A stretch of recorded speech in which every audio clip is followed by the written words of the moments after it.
हम आह भी करते हैं तो हो जाते हैं बदनाम, वो कत्ल भी करते हैं तो चर्चा नहीं होता। दोस्तों, अभी अभी एक बड़ी खबर सामने आ रही है मुफ्ती सलमान अजहरी साहब को लेकर के। वो ये कि मुफ्ती सलमान अजहरी साहब की मुसीबतें अभी कम होने का नाम नहीं ले रही है। आप तमाम लोग जानते हैं कि आज उन्हें कोर्ट में जाना था, कोर्ट में उनकी पेशी थी, जिसके बाद उन्हें बेल मिलने की बात सामने आई थी। कल तो जूनागढ़ की अदालत ने उन्हें रिहा कर दिया, उन्हें बेल दे दिया, लेकिन आज कच्छ की अदालत ने मुफ्ती सलमान अजहरी और उनके चाहने वालों को बड़ा झटका दिया है।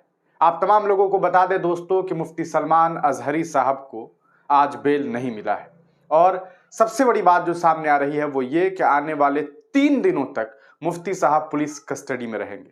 मतलब साफ है दोस्तों कि मुफ्ती सलमान अजहरी साहब के लिए अगले 3 दिन अब कोई रास्ता नहीं है कि वो जेल से निकलेंगे।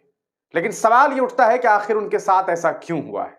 आप तमाम लोग जानते हैं कि किस तरह से जूनागढ़ की अदालत ने उन्हें इस बिना पर रिहा किया, कहीं ना कहीं क्योंकि उनके ऊपर जो आरोप था, उनके ऊपर जो इल्जामात थे, उनके ऊपर जिस वजह से इल्जाम लगाया गया था कि आज कुत्तों का दौर है, कल हमारा वक्त आएगा, ये मिसरा, ये शेर का वो जो लाइन था, ये इतना बड़ा गुनाह नहीं था कि उन्हें एंटी टेरर स्क्वाड एटीएस के द्वारा गिरफ्तार किया जाए। उन्हें कंडीशन के सहित उन्हें बेल दिया गया, लेकिन वहां से वो घर नहीं आ सके, घर नहीं लौट सके, अपने चाहने वालों के बीच न जा सके। उन्हें कच्छ की अदालत में जाने के लिए कच्छ पुलिस को पेश कर दिया गया। और आज दोस्तों हम तमाम लोगों की कहा जा सकता है, हम तमाम लोग जो है इस उम्मीद के साथ थे कि मुफ्ती साहब को आज रिहाई दे दी जाएगी, उन्हें बेल मिल जाएगा। लेकिन अभी अभी जो खबर सामने आ रही है वो काफी परेशान करने वाली है और तमाम मुफ्ती सलमान अजहरी के चाहने वाले लोगों को एक करारा झटका लगा है। आपको बता दें दोस्तों कि खुद मुफ्ती सलमान अजहरी साहब के अपने सोशल मीडिया प्लेटफॉर्म पे इस बारे में तमाम जानकारी दे दी गई है। हम आपको बता दें दोस्तों कि ये आप देख पा रहे होंगे स्क्रीन पर, अभी आपको एक तस्वीर दिखाई, एक पोस्ट दिखाई दे रहा है। ये मुफ्ती सलमान अजहरी साहब का अपना ऑफिशियल आईडी है, जिस पर अभी अभी ट्वीट करके ये जानकारी दी गई है कि the Kutch court has extended the police custody of Mufti Salman Azhari for 3 more days. All the followers are requested to pray the safety of Sheikh and maintain peace. मतलब यह है दोस्तों कि मुफ्ती सलमान अजहरी साहब अगले 3 दिन जो हैं वो अभी सलाखों के अंदर ही रहेंगे।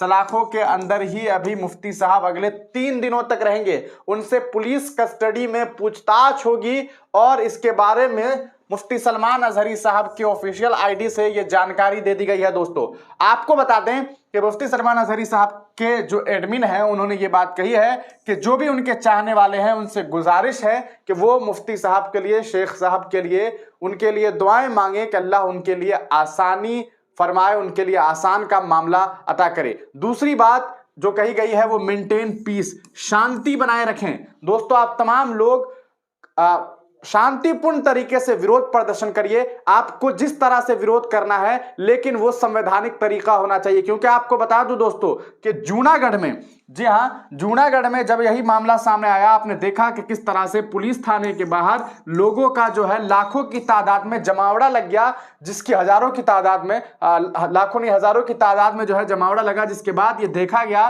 कि वहां के 5 लोगों को भी अरेस्ट कर लिया गया बाद में कि इन्होंने मुफ्ती साहब को पुलिस वाले जब ले जा रहे थे उस वक्त इन 5 लोगों ने जो है अवरोध पैदा किया और साथ ही साथ 800 अदर्स पर एफआईआर किया गया है। मतलब आप समझ सकते हैं कि एक लंबा चौड़ा मामला सामने आया। लेकिन कल आपने देखा था कि किस तरह से भिलवाड़ा जो दोस्तों राजस्थान है, वहां राजस्थान के भिलवाड़ा शहर में आपने देखा कि किस तरह से मुफ्ती साहब के लिए हजारों लाखों की तादाद में लोग जो है वो सड़क पर उतर गए और उनके लिए कहीं ना कहीं कोशिशें की गई कि मुफ्ती साहब को रिहा किया जाए।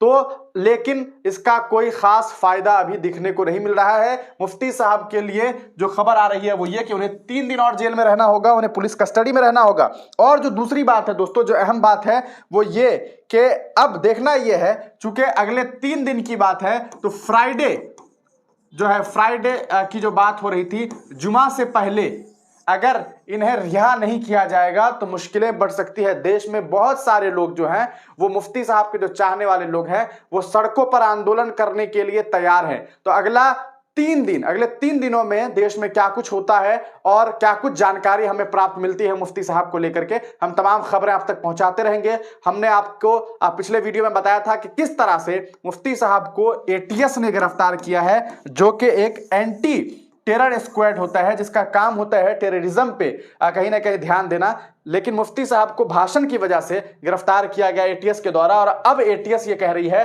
कि हम उनका टेरर एंगल भी तलाशेंगे। हम इसके बारे में आपको और भी डिटेल वीडियो में अगली वीडियो में और बताते रहेंगे। हम लगातार मुफ्ती साहब को लेकर के आवाज उठा रहे हैं और उनको लेकर के तमाम अपडेट आप तक पहुंचा रहे हैं। तब तक के लिए दीजिए इजाजत। चैनल को जरूर सब्सक्राइब कर लीजिएगा, क्योंकि यहां पर आपको बहुत सही और सटीक जानकारी मुफ्ती साहब के बारे में मिलती रहेगी। हम देर आएंगे, दुरुस्त आएंगे, लेकिन आप तक तमाम खबरें पहुंचाते रहेंगे।